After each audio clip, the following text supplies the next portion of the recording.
여러분 안녕하십니까? 정치 내비게이션 아나운서 정승조입니다. 박근혜 대통령이 내편 챙기기 인사를 이어가고 있습니다. 대선 캠프에 참여했던 박효정 전 서울대 교수를 3기 방송통신심의위원회 위원장으로 내정한 것인데요. 박 교수는 박 대통령과 인연이 깊지만은 방송과 관련한 특별한 전문성은 없다고 합니다. 통합보다 친위체제 강화에 주력하는 모습이지 않나 싶은데요. 방심위의 생명은 심의의 공정성일 텐데 대선 캠프 출신 인사에게서 정치적 독립성을 기대하기란 어렵지 않을까 싶습니다. 정치 내비게이션 월요일 순서 시작하죠.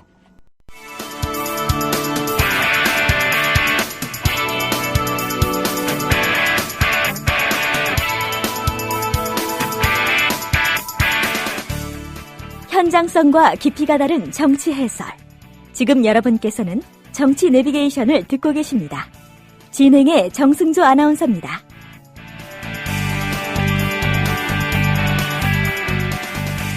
계속해서 정가레이더 시간입니다.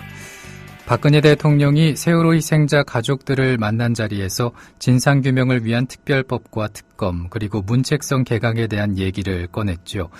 오늘 있을 대국민 담화에서는 어떤 내용이 담기게 될지 또 후보 등록을 마치고 본선 레이스를 준비하는 여야 정치권도 살펴보겠습니다. 박상철 경기대학교 정치전문대학원 교수 전화 연결돼 있습니다. 안녕하십니까? 네, 안녕하세요. 네. 먼저 지난 토요일이었죠. 이 박 대통령이 희생자 가족들을 만나지 않았습니까? 네. 예, 깜짝 면담을 제안했다고 하는데 그 지난번 유족들이 청와대를 항의 방문했을 때는 만나지 않았던 박 대통령이었는데 왜 이렇게 갑자기 유족들을 만나자고 하게 된 걸까요? 일단 이제 그 대통령이 이제 가장 중요한 게 오늘 이따가 좀 몇 시간 후에 담화를 하겠습니다만은 그 담화 내용을 무엇을 담아야 되는가, 내용은 구체적으로 알고 있을지라도 정말 그 유가족한테 또 국민들에게 어떻게 전달이 될까, 그런 게 굉장히 중요한 문제고요. 예. 그러다 보니까 이제 나왔던 이야기가 그 전에 기습 방문했을 때 차라리 그때 좀 만나는 게 좋지 않느냐. 그래서 무엇보다도 대통령이 유가족들을 직접 만나는 데서 많은 답을 구할 수 있다라는 거기 때문에 사전에 만나는 것, 그것은 형식상 괜찮다고 보고요. 그러나 내용상에 있어서는 유가족들이 이렇게 답답했던 면이 많았던 것 같아요. 예. 그리고 나서 이렇게 이제 대통령이 유족들을 만났단 말이죠. 네. 그런데 유족들 얘기를 들어보니까 면담 내용이 아쉬웠다라고 얘기를 하고 있습니다. 그 박 대통령은 특별법과 특검 그리고 개각에 대한 필요성은 인정한 반면에 진상조사기구에 유족들 참여시키는 것 또 수사권 부여해달라는 유족들 요구에 대해서는 부정적인 입장을 표했는데 그 박 대통령과 유족들의 그 대화 내용은 어떻게 보셨나요? 많은 이야기가 이제 갔고요. 예. 끝나고 나서 이제 대책 위해서 이제 청와대 앞에서 설명도 하고 그랬습니다만은 일단은 많은 내용은 얘기했음에도 불구하고 역시 박근혜 대통령의 스타일일 수도 있는데요. 정말 유가족들이 정말 진정성을 느낄 만한 구체적인 이야기, 속 시원한 이야기를 답을 좀 못했던 것 같고요. 예. 특히 이제 많은 문제가 법적으로도 짚어야 될 문제가 너무나 많기 때문에 변호사를 이제 대동해서 들어가서 만나는 것이 사실은 맞는 이야기라고 보거든요. 예. 유가족들 입장에서는. 예. 대통령이라고 하면 모든 것을 해결할 수 있는 사람으로 볼 거 아닙니까? 그럼에도 불구하고 변호사를 데리고 오지 말고 그냥 유가족만 오라. 이런 것들은 유가족을 만난다는 모습은 좋지만 실질적으로 유가족이 처하고 있는 상황을 좀 가겠다라는 의지가 약하다고 보고 또 그래서 국민들도 또 유가족들 특히 또 속 시원한 답변을 그런 상황에서 얻을 수 있었겠습니까? 그래서 그런 것들이 상당히 답답해했던 모습으로 보입니다. 그러니까 그 유족과 대통령과의 대화 과정에서 대통령의 어떤 그 진정성이 많이 부족했다 이런 말씀이시죠? 이런 거죠. 그러니까 네. 대체적으로 이제 박근혜 대통령이 제가 스타일이라고 이제 이야기를 했습니다만은 어떤 거죠. 구체적으로 속 시원하게 이렇게 처리하겠다라고 확신에 찬 대답을 하기보다도 검토해보겠다, 아니면 또 두리뭉실 넘어가는 것들. 그래서 이제 다시 또 관료들하고 또 참모들하고 이야기하는 모습들이 유가족과의 직접 면담에서 나타난 거라 볼 수 있겠죠. 네. 근데 그 박 대통령이 세월호 참사 관련 문책성 개각을 또 공식적으로 언급을 하지 않았습니까? 이 자리에서 말이죠. 네. 이제 이렇게 되면은 개각은 기정사실화가 됐는데 그 시기와 개각의 폭은 어느 정도가 될까요? 일단 뭐 폭은 대폭 개각이라고 볼 수가 있겠죠. 무엇보다도 이제 국무총리 사퇴 표명과 사표 수리를 실질적으로 이제 한 셈이나 마찬가지이기 때문에요. 그래서 예. 국무총리가 바뀌면 이제 큰 그 개각이 될 수밖에 없는데 중요한 것은 오늘 국민들 담화문에서 과연 그 국민들에게 대통령의 의지가 어느 정도 전달이 되고 공감을 받느냐에 따라서 개각의 폭은 더 커질 수도 있고 작아질 수도 있고 구체적으로요. 예. 그럴 수 있다고 봅니다. 예. 그 박 대통령의 인사 스타일에도 변화가 있을지 궁금해지는데 이제까지 박 대통령은 관료 출신을 선호하는 스타일이었지 않습니까? 네, 예. 어떻게 좀 달라질까요? 그래서 이번에 아마 달라져야 할 겁니다. 아마도 오늘 뭐 담화문 내용 중에 뭐 이런 내용 들어가지 않겠어요? 뭐 야당의 소리, 국민의 소리를 듣겠다. 그래서 무슨 뭐 정말 그 뭐 공직 사회를 뭐 계획하겠다라고 이제 했다면은 그 전에 해왔듯이 뭐 관료들만 중시 여기는 전문가를 중시 여기는 또 측근의 사람들 중시 여기는 차원이 아니라 예. 설 모르더라도 국민들이 원하는 사람, 또 야당이 요구하는 사람, 뭐 이런 사람을 이제 받아들이면은 그게 가장 박근혜 대통령 인사 스타일에 불통이라는 이미지가 있었거든요. 그래서 만약 이번에까지 그런 변화가 없다면은 국민들이 이렇게 지금의 국민들의 어떤 대통령에 대한 기대는 다시 또 원점으로 돌아갈 가능성이 굉장히 저는 크다고 봅니다. 예, 담화 발표 내용이 어떨지 한번 살펴봐야 될 것 같은데, 근데 발표 날짜를 오늘로 정한 이유를 두고도 참 얘기가 많은 것 같습니다. 네. 22일에 지방선거 본선 레이스가 시작되는 것을 고려하지 않았을까. 또 박 대통령은 오늘 담화를 발표하고 오후에는 또 아랍에미리트로 떠난다고 하지 않습니까? 네. 이런 일정도 담화 발표 날짜를 정하는 데 작용을 했을까요? 어떻게 보십니까? 작용을 했다고 봐야죠. 특히 이제 6.4 지방선거는 어떤 의미에서는 박근혜 정부의 뭐 힘을 얼마나 얻느냐 빠지느냐 아주 중대한 선거이기 때문에 예. 뭐 그 전에 뭔가 이 세월호 참사에 대한 대통령의 의지와 또 뭔가를 보여줘야 될 상황이기 때문에 선거 전에 선거의 영향에 최소화시키기 위해서라도 선거 영향 최소화. 예, 네. 그 일정상 필요했다고 보고요. 예. 특히 이제 대통령이 오늘 이제 뭐 1박 2일 아주 짧은 일정으로 이제 아랍에미리트에 다녀오시는데요. 뭐 이러한 것도 바로 그냥 그 담화문을 이야기하고 그냥 오후에 비행기를 타고 나가는 이런 모습은 별로 좋지는 않은 것 같아요. 그래서 뭔가 일정을 고려해서 잡았지만은 좀 인위적이고 뭔가 일부러 정치적으로 좀 순서를 맞췄다라는 면은 그렇게 저는 좋은 일정이라고 보지는 않습니다. 그리고 그런 생각도 듭니다. 지금 세월호 참사 시기고 그리고 담화를 발표하고 앞서 또 말씀해 주셨지만 바로 또 아랍에미리트로 떠난다는 이유가 무엇일까? 그러니까 이제 박근혜 대통령이 이제 국민들에게 점수를 좀 많이 따는 부분에서 외교적인 성과를 많이 두고 있지 않나라는 생각도 드는데요. 그렇죠. 예를 들어서 이제 뭐 아랍에미리트 가서 뭐 일자리 창출, 뭐 1년에 연간 매출 뭐 3조가 넘는 그런 뭐 외교적인 통상 활동을 했다라고는 모습은 보여줘요. 일하는 대통령으로서. 그럼 차라리 다녀와서 지금 세월호 참사 사건은 유가족 입장을 보면은 좀 국민들이 동변상린 상태에 있거든요. 뭐 유가족만 따로 우리가 어떻게 좀 대책을 마련한다고 해결될 문제가 아니고 예.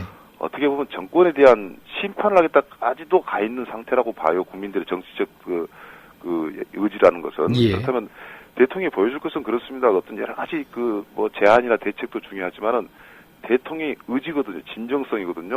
그래서 일정이라고 서로 오늘 아랍에미리트에 안 간다 할지라도 그러면 정한 데면 국무총리 보내도 될 문제인데 이런 것을 좀 약간은 대통령도 대통령의 주변 사람들의 어떤 여러 가지 체크라는 것이 좀 인위적인 일부러 가공한 냄새가 난 것, 뭐 이런 것들이 박근혜 대통령 스타일에 대해서 국민들이 비판적으로 했거든요. 그래서 뭐 그런 걸 감안한다면 정말 좋은 일정은 아니라고 봅니다. 그리고 앞서 간추린 뉴스에서도 전해드렸지만 오늘 오전 9시입니다. 이 대통령 담화가 있을 예정인데 어떤 내용들이 담겨질까도 궁금해집니다. 그렇죠. 일단은 뭐 유가족과 만나서는 모든 뭐 조건을 다 요구 조건을 다 들어주겠다. 뭐 국정조사도 하고 특검도 하고 특별법도 제정하겠다. 했기 때문에 이런 내용도 나오겠지만은 제일 중요한 것은 대통령이 책임을 갖고 있다라는 그 분명한 의사 표현, 어떤 표현을 쓰냐가 굉장히 중요할 것 같고요. 아마 핵심적인 문제일 것 같고요. 그리고 뭐 이번에 안전 시스템을 구축하기 위해서 뭐 국가 재난 안전처를 만든다든가 또 공무분, 공공부분, 공무원 부분을 계획한다든가 뭐 이런 내용이 들어가고 특히 지금 진행 중이지만은 진상 규명을 어떻게 하느냐 막 그런 거에 따른 무슨 국가기구, 대책기구 같은 것을, 뭐 그런 내용들이 이제 들어가지만, 예. 제일 중요한 건 역시 그 대통령의 사과와 책임 뭐 이런 것들 무슨 표현을 써서 이야기하느냐, 이게 굉장히 중요할 것 같습니다. 그러니까 얼마나 진정성을 담을 것인가, 그렇죠. 그거겠죠. 네. 근데 이런 이 대국민 담화가 민심 이반을 막을 수 있을까도 주목이 되는데 지방선거에 미칠 영향도 참으로 클 것 같습니다. 네. 어떤 의견이신가요? 지방선거에 끼치는 영향은 굉장히 클 수가 있습니다. 이제 무엇보다도 뭐 결과론 좀 두고 봐야 되겠지만은 여권의 많은 지지표가 이탈돼 있는데 이것이 야당으로 갈 공산은 굉장히 크고요. 예. 여하의 무슨 정부 여당이 어떻게 하냐에 따라서 다시 또 여당 지지로 이제 복귀될 가능성이 상당히 높지만은, 하여튼 그런 정치적인 어떤 그 굉장히 큰 이제 변수가 될 수밖에 이제 없고요. 예. 특히 이제 이 세월호 참사로 인해서 이번 지방선거 분위기가 완전히 바뀌었거든요. 특히 이제 투표율이 높아지느냐, 낮아지느냐, 그리고 높아지는 연령대가 뭐 2030 세대냐, 역시 50대 이후의 사람들의 투표율이 높느냐, 뭐 이런 것들이 전부 다 세월호 사건에 대한 그 국민들의 어떤 그 정서에 따라서 그 선거 양상이 달라지기 때문에 예. 이번 6.4 지방선거는 어떤 의미에서는 세월호에 대한 그 국민적 어떤 그 판단, 결단이다라고도 볼 수 있는 선거라고 저는 봅니다. 예. 지방선거 얘기하기 전에 이 질문 하나 더 드려보겠습니다. 네. 그 KBS 사태도 또 하나의 화제가 아닌가 싶은데 세월호 침몰사고 보도를 둘러싼 공정성 논란과 관련해서 김환영 KBS 사장이 오늘 기자회견 열고 입장을 표명한다고 합니다. 그렇죠. 그 박 교수님께서는 이번 KBS 사태를 어떻게 보셨나요? 지금 KBS 길 사장 거취 문제가 아마 노조에서 오늘 까지 뭔가 대답을 하지 않고 사퇴하지 않으면 무조건 6시부터 이제 제작 거부를 하겠다라고 했기 때문에 이제 길 사장의 입장을 이제 밝힙니다만은 예. 이번에 세월호 사건과 언론 보도 자세를 보면서 아마 모든 국민들이 언론의 자화상을 그대로 봤을 거예요. 특히 이제 과거에 그 MBC랑과 YTN 같은 KBS는 물론이고 정부가 인사를 좌지우지하지 않은 그런 곳에서 장기 파업들이 빈번히 일어났거든요. 예. 그것은 정권적 차원에서 외압이 들어갔다는 겁니다. 이번 같은 경우도 KBS 길사장의 이야기를 들어봐야 되겠지만은 KBS 매체라는 것이 국민의 돈으로서 운영되는 거 아니겠습니까? 예. 수신료에 의해서. 그럼에도 불구하고 이번에 사태 전반적인 흐름을 보면 아니땐 굴뚝에 연기 안 난다고 KBS 제작진 자체들이 지침을 받았다는 거예요. 근데 그 내용들이 전부 다 청와대에 부담이 가는, 정치권에 부담이 가는, 여권에 부담이 가는 내용을 KBS 사장이 나서서 보여준 행위는 어떻게 보면 그 영향을 크게 끼치지도 않았음에도 불구하고 역시 KBS 사장의 위치가 청와대에 따라서 어떻게 거치가 결정이 되기 때문에 나타나는 현상. 그래서 언론이 그야말로 정책 중립을 지키기 위해서는요, 정말 이번에 제도적 장치를요, 정말 국민의 소리를 이야기할 수 있는 그런 장소를 언론이 좀 옮겨가야 된다. 특히 KBS 사태는요, 이번에 한국 언론 사태, 언론 현재 모습에서 큰 변화가 줄 수 있는 어떤 그 바로미터라고 저는 봅니다. 예. KBS 사태가 원만히 좀 해결이 됐으면 하는 마음이 큽니다. 자, 지방선거 얘기로 한번 들어가 보겠습니다. 6.4 지방선거 후보 등록이 끝났습니다. 이제 곧 본선 레이스가 시작이 될 텐데 그 내용을 한번 살펴볼까요? 네. 이번에 이제 공천이 완료가 됐죠. 지금 평균 그 공천율이 2.3대 1인데요. 역대 지방선거에서 최저의 경쟁률이다. 역시 예상했던 대로고요. 예. 그리고 또 세월호 참사 때문에 어떤 공천 과정이 상당히 좀 단축될 수밖에 없어가지고 전략 공천이 좀 많았고요. 그러다 보니까 이제 현역 프리미엄이 좀 있었다라는 것도 보고 있고 특히 역시 이번 지방선거도 영남, 호남 간의 편중현 표 쏠림 현상이 있는 것 같아요. 예. 그 하나의 예로서 통계표를 보면 기초단체장 4명이 이제 무투표 당선이 되고 광역이 46명이 무투표 당선이 되는데 이 지역이 대구, 경북, 호남에 이렇게 쏠려있기 때문에 역시 이번 지방선거도 수도권을 제외한 지역은 그 지역주의 어떤 그 영향이 강할 수밖에 없다라고 봅니다만은 어쨌거나 이번에 그 6.4 지방선거는 국민들의 관심이 없으면서도 그러면서도 그 결과는 보통 지방선거가 아닌 어떤 정치적인 어떤 또 방향을 제시하는 그런 선거가 될 가능성이 굉장히 높다고 봅니다. 네.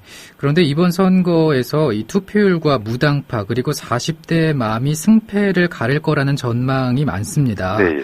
이번 6월 지방선거의 변수는 뭐가 될까요? 지금 우리가 이제 앵그리 맘이라고 표현을 하고 예. 있거든요. 화가 나 있는 엄마죠. 주부들이죠. 정말 이번에 그 세월호 참사 사건에서 그동안에 정치적으로 참여율이 좀 낮았던 여성층이라든가 특히 2030 세대들이 정치 투표에 참여할 가능성이 굉장히 높다. 그럴 경우는 어쨌거나 이 여당 집권 여당에 큰 부담이 가는 선거가 될 수밖에 없고요. 근데 이런 분들이 대부분 무당파로 우리가 취급을 하거든요. 예. 뭐 새누리당도 별로고 그렇다고 해서 새정치민주연합도 뭐 이렇게 지지하지 않는다라는 건데요. 결과론적으로 이 무당파들이 과연 그 여권으로 복귀하기는 힘들고요. 이게 야권 지지로부터 흡수가 되느냐 아니면 선거 결과를 어떻게 나타내느냐에 따라서 선거 결과는 클 수밖에 없고 그럼에도 불구하고 우리 현재 선거 연령층이 그 50대 이상이 40%가 넘거든요. 예. 기본적으로 선거 투표 연령대가 그렇습니다. 그러다 보니까 그러한 어떤 국민적인 어떤 새로운 변화나 이 분노가 선거 결과에 또 100% 영향을 미친다고 볼 수는 없는 문제이기 때문에 새누리당도 상당히 선전하고 그 노력을 해야 되겠죠. 아무튼 이번 그 무당파 비율이 높아지는 것이 투표율의 주요 변수가 되지 않을까 그런 생각이 드는데요.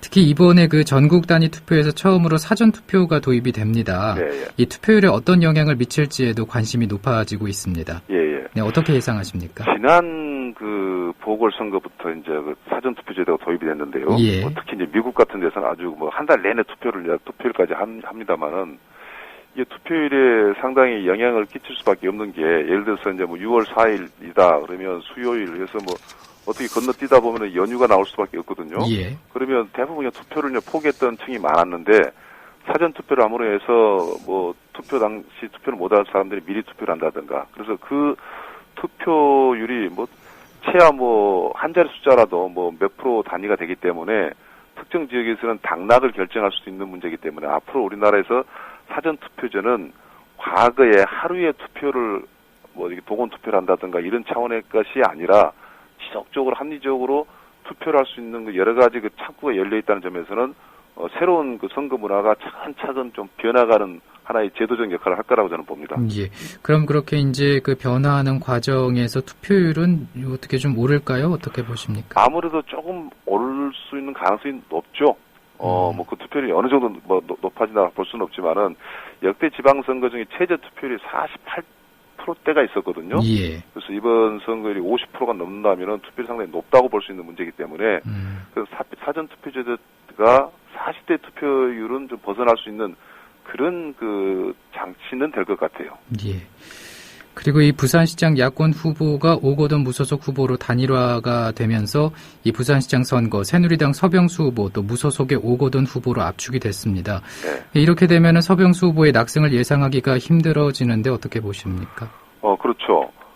지금 여권 지역에 좀 뭐 여권 입장에서 볼 때 비상이 걸렸다든가 긴장을 하고 있는 지역 중에 대표적인 지역이 부산이고, 예. 뭐 대구, 울산도 약간의 긴장을 한다고 합니다만은, 특히 부산 같은 경우는 역대 뭐 바보 노무현 이야기가 나올 정도로 야권에서 또 한때 야권 도시였습니다. 예. 상당히 그 시장이라든가 정치적인 발판을 마련하기 위해서 많은 노력을 해왔음에도 불구하고 항시 집권 여당의 어떤 이 성향의 결과가 많이 났었죠.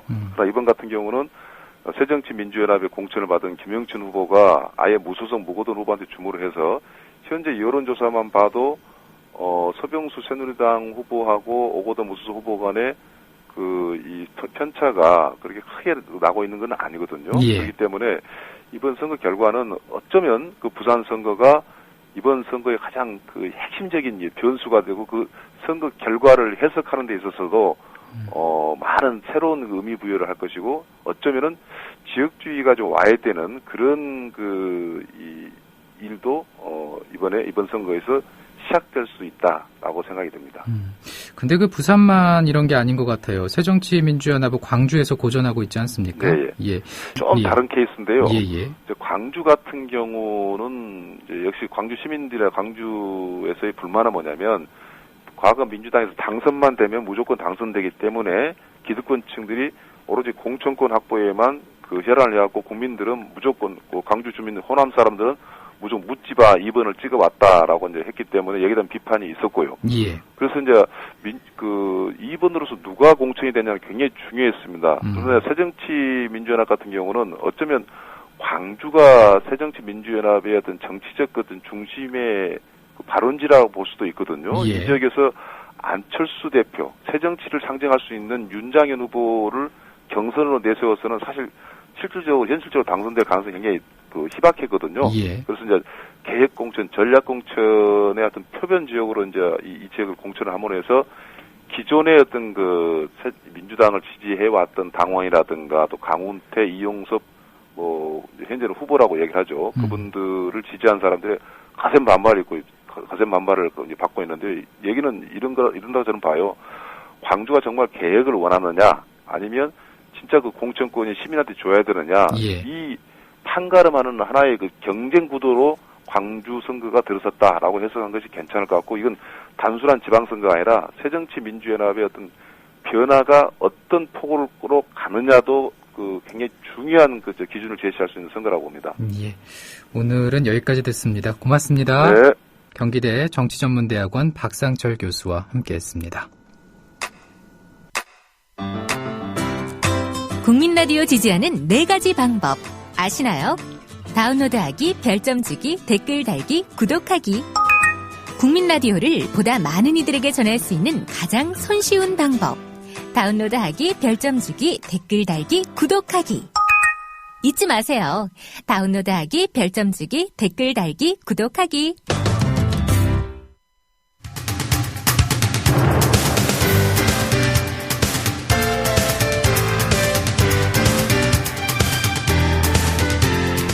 네, 월요일에 함께 했었던 정치 내비게이션 여기서 마치겠습니다. 내일 아침 7시에 뵙죠.